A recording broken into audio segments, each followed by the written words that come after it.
Hey, um, first of all, sorry if the video quality on this is not the best. The lighting in my room is terrible, but I can't really do it anywhere else because of noise and stuff. So we're just keeping it casual, chilling in my bed here. And this video is about staying motivated throughout these 8 weeks and just in the gym in general and throughout your fitness journey and throughout your life, pretty much. And we'll get into more detail about this in the community and throughout the 8 weeks. But I just wanted to give you a general overview and kind of an idea of how to stay motivated, especially starting out. And also, I wanted to talk about how to track your progress, and that's going to look a little bit different for everybody. So I'm going to start with tracking progress because I want motivation to be the last thing you hear so that it sticks with you the most. So tracking progress, there's a lot of different things that we can do to track our progress. One of my favorite things to track progress is an in-body scale. And otherwise it's a body composition scale. They're available at certain gyms, but depending on what area you're in, 5 Star Nutrition is a nutrition store that has them available for free. You can probably just Google free in-body testing near me. It's one word, in-body. And that's going to tell you very specific breakdowns of your body composition, including body fat percentages, lean muscle mass.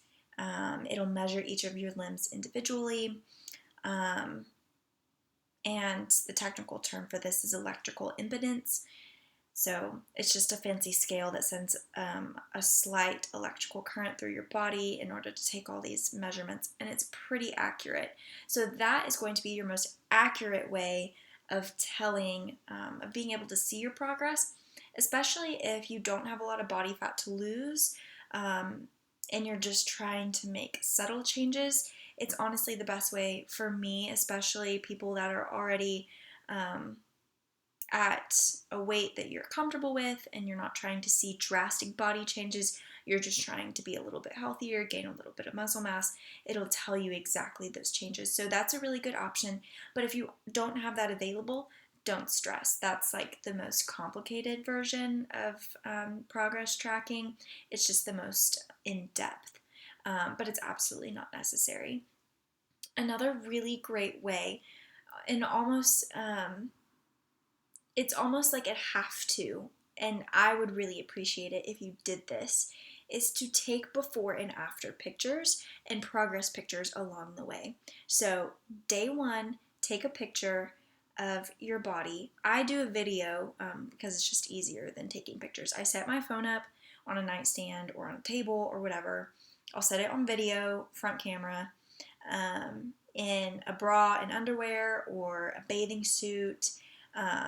Just kind of where you can definitely see those areas that you're wanting to see change in. So if your midsection is an issue and you want to see change in that, your legs, your glutes, your back, you just want to make sure that those areas are visible in your progress photo.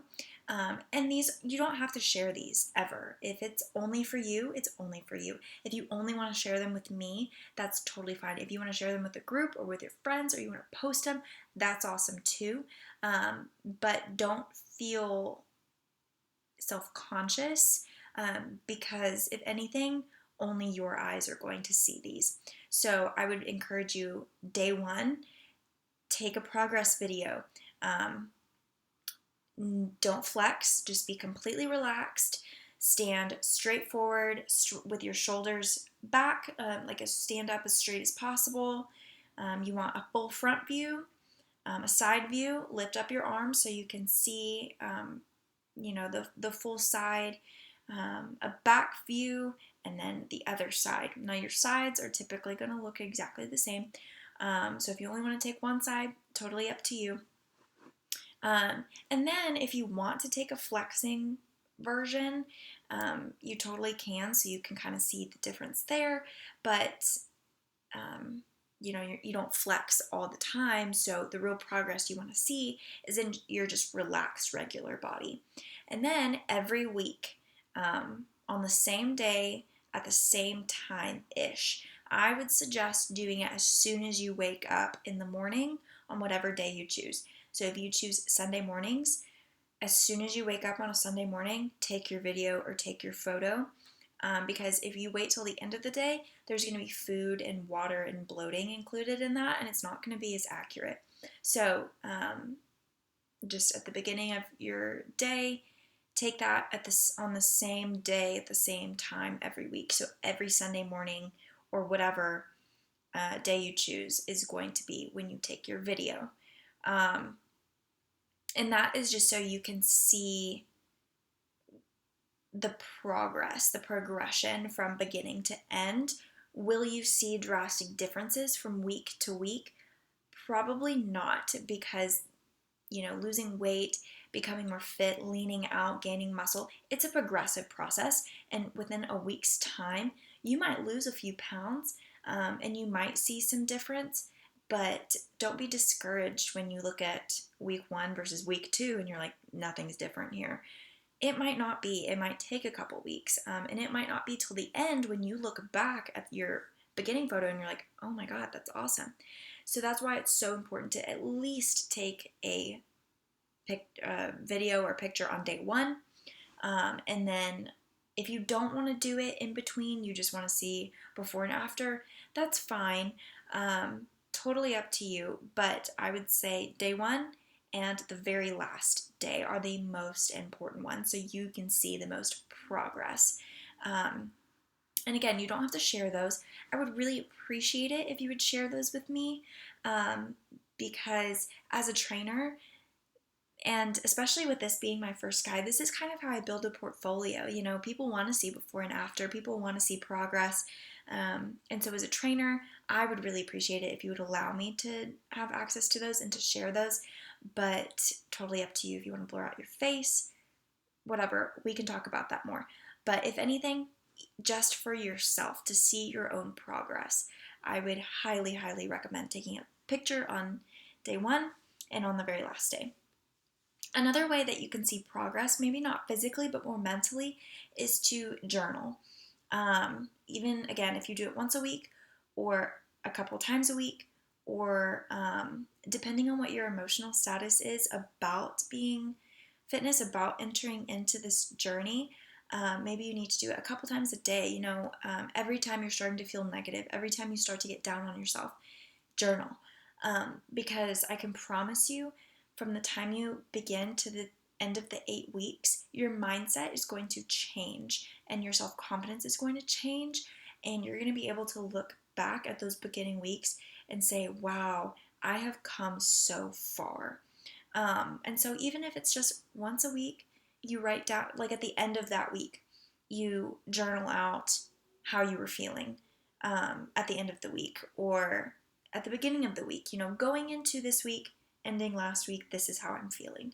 It's kind of just a check-in for yourself, an emotional, mental check-in. And it's also a really great way to see that mental, emotional strength that we're trying to build alongside of our physical strength. Those are the main ways of progress tracking that I have to share with you. If you have any other ideas, feel free to share them with me. Obviously, weights are important, but weight is also not everything. And so that's why if weight loss is not your goal, I wouldn't necessarily recommend weighing yourself every day or every week or whatever. If weight loss is your goal, I would weigh yourself at least once a week. Again, as soon as you wake up in the morning, on the same day of the week. If you want to weigh yourself every single day, you absolutely can. But if weighing yourself is not going to be good for your mental space, then don't do it, because it's just a number. And at the end of the day, if you're focusing on leaning out or focusing on building muscle, and you want to focus on like your body, the composition of your body, the way your body looks, then the number doesn't really matter. So just keep that in mind as you weigh yourself. If you want to use that as a way to track your progress, do it. Totally up to you. So if you have any questions about those, just let me know. I'm going to move into the motivation section of the video now. And like I said, we will get more in depth with this, and I'll continuously remind you of these tactics, but I'm just going to give you a couple of tips as to stay motivated. So number one, the very number one thing to stay motivated in the gym is to have a goal. And if you haven't already watched the video on setting goals and SMART goals, go ahead and watch that as soon as you're done with this one, because setting goals for the gym and for these next 8 weeks is going to be the number one most important thing that you are going to do at all, because you can work out, you can do all the things, but if you don't have an end goal, if there's not something you're striving towards, everything that you're doing is just, in my opinion, just to do it. And I don't want to live my life just doing things for the sake of doing it. I want to do things for the sake of meeting goals so that I can continuously progress and grow and get better. Because once you reach one goal, that just sets you up for success for the next goal and the next goal and the next goal until you have become and grown into a person that you didn't even know you could become, because over time you reached one goal after the other and you flourished into this massive end goal that you didn't even necessarily see coming. So these 8 weeks is kind of a long time, but it's also a very short time relative to the next year or the next 5 years or our life, and so I want you to start thinking, I need to think of a long-term goal for the next 8 weeks. I need short-term goals for all of the times in between that. But then what's my goal after that? And the SMART goals video will explain to you a lot more as to what those goals need to look like in order for them to be successful. But the number one thing to stay motivated is to have a goal, and to never lose sight of that goal or that vision, because that is what got you here in the first place. Whether it's to be more healthy, more fit, to make better choices for the long term, to be a better influence on your children or your younger siblings. Those are all awesome goals that you now have, and it's going to push you. It's going to be motivation for you to reach them. The second thing that is a huge part of building this lifestyle of health and wellness is accountability, because especially if you're new to it, even if you've been in it for years, even for me, accountability is hard. It is hard to stay motivated and to maintain a healthy diet or a healthy lifestyle or to make healthy choices if you don't have a loved one or a coach or just someone that can tell you, hey, remember those goals that you made. Remember why you're doing this. Is that really the best decision? They're not there to judge you. I'm not here to judge you. But by having someone that can just remind you of your purpose, of your why. Why are you doing this? Because honestly, when things start getting hard, when you really want that junk food, when you're feeling lonely, when you're tired, when you just want to give up, it's so hard to convince yourself as to why you shouldn't. But if you have someone else that genuinely loves you and cares about you, telling you, you told them to tell you why you shouldn't, it puts things into perspective a lot better. So, first of all, you do have accountability now with me. If anything, I will be your accountability. But in order for me to do that for you, you have to let me know your goals. So the person, if it's not me, fine. If it is your significant other, your best friend, your sibling, if you have a personal trainer and you just want to work with the guide and the trainer at the same time, let someone know exactly what those SMART goals are that you made, which means you have to make the SMART goals first.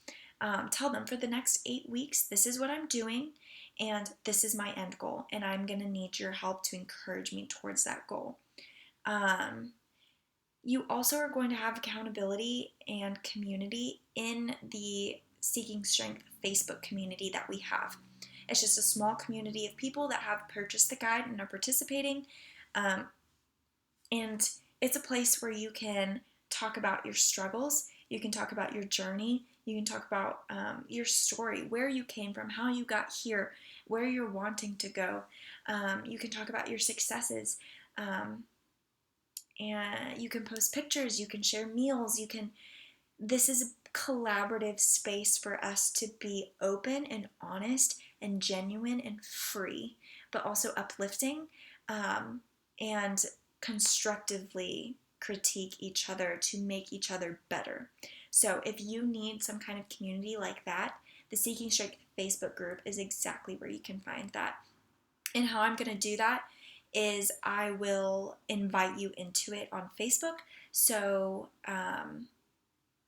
if I haven't already done that, just go ahead and shoot me a message with your Facebook name, and I'll invite you into that community. So accountability is a huge, huge thing. The third thing that I always highly recommend to people, because it's something that really works for me, is in order to get to the gym, you really sometimes have to hype yourself up for the gym. And that just means like you have to get yourself excited. You have to get yourself in the mood, because you're not always in the mood. Eventually, I personally think that it just becomes habit. And you can have discipline without necessarily being motivated. I don't always want to go to the gym, but because I'm disciplined, because of habit over time, I go anyway. And sometimes I get there and I'm like, why am I here? And when I feel like that, I have to hype myself up. So some examples of the ways that I kind of give myself some energy, hype myself up. Pre-workout helps a lot. Pre-workout is just a caffeine supplement.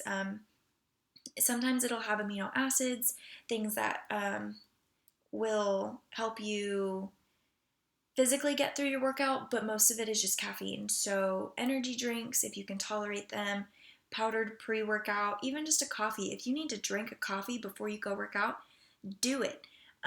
Get some Starbucks, but anything that gives you a little bit of a boost. Don't overdo it. Some pre-workout just makes me way too jittery and makes me nauseous. So I would start slow if you're not used to that amount of caffeine before workout. Another way is you need to eat. Eat before your workout. When people are like, oh, I'm gonna do fasted cardio, that's totally fine. That has some scientific push behind it, but I can guarantee you, if you eat some carbohydrates and a little bit of sugar, a little bit, not a lot, before your workout, it'll give you that push you need, and it'll give you that energy. Your body uses carbohydrates for energy when that energy is exerted. If you eat all those carbs and just go sit on the couch, they're not going to get used. But if you eat some carbohydrates, like if you eat a bowl of oatmeal or a scoop of peanut butter, and then you go to the gym, all of that's going to be burned as readily available energy, which you need to get through your workout. Another thing is looking cute. I know a lot of people think you don't need expensive gym wear, which is absolutely the case. You don't need expensive gym wear. But I am a 100% believer in when you look good, you feel good. And when you feel good, you do good. And so get you a cute pair of leggings. Rock that sports bra at the gym. Do whatever you need to do to feel good. If a t-shirt feels good to you, do it. If a sports bra feels good, do it. Shorts, spandex, leggings, sweatpants, however you feel good and confident in what you're wearing, I guarantee that is going to make you perform better in the gym. Why? I don't know. It just does. It's a little bit of a confidence booster. Like, I look good, I feel good, I don't have any issues right now. Wardrobe malfunctions are one of the biggest dampers on my workout. My shorts are riding up, I have a wedgie, I got CT going on in the front. If my cleavage is all out, which doesn't happen often, I don't feel as comfortable and I don't feel like I can work and perform as well. And so just making sure that you're comfortable, and if that means looking hella cute, do it. If that means you're just wearing Nike shorts and a giant t-shirt, do it. Totally up to you. But I can guarantee you looking cute is a big confidence booster, even for guys. Um, the last hype thing that I do is music. Find a kind of music that really just gets you going, even if it's the type of music that you would never ever listen to anywhere else. Half the music I listen to in the gym is like super EDM, trap, rap music, and I don't even really listen to the words or anything. If it has a good beat and it gets me going, I'm listening to it. So my workout playlist and my car playlist, totally different things, and that's okay. And you might even just have to sit down and like Google workout music and just see what speaks to you. Um, but yeah, I would highly recommend getting a good pair of headphones. That doesn't have to be expensive, but just headphones that are, going to stay in while you're working out or running or whatever, because music does make a big difference. Or even a podcast. If there's a podcast that you really find interesting, and it keeps you focused, that's totally cool too. Totally up to you. I end up just tuning it out, but if that's your jam, do it. If you're getting your cardio in and you want to watch some Netflix, do it, because then you just kind of space out and you're not thinking about it. Um, so yeah, getting excited, getting hyped. Also, a workout buddy can be both of those things. Can be a hype man and can be really great accountability. Find you someone that is going to push you and encourage you, but is going to be there right alongside you. That makes a big difference. And you can absolutely share, the guide workout with your workout buddy. That's okay. So yeah, those are the tips that I have for you right now as to how to stay motivated. If you have any questions, again, let me know. Otherwise, I'm going to be giving you more information, more tips and tricks of how to stay motivated in the Facebook community. So again, if you're not a part of it, let me know, because you definitely want to be a part of it. But yeah, otherwise, watch that SMART goals video, knock out some goals, and you are going to crush this next 8 weeks.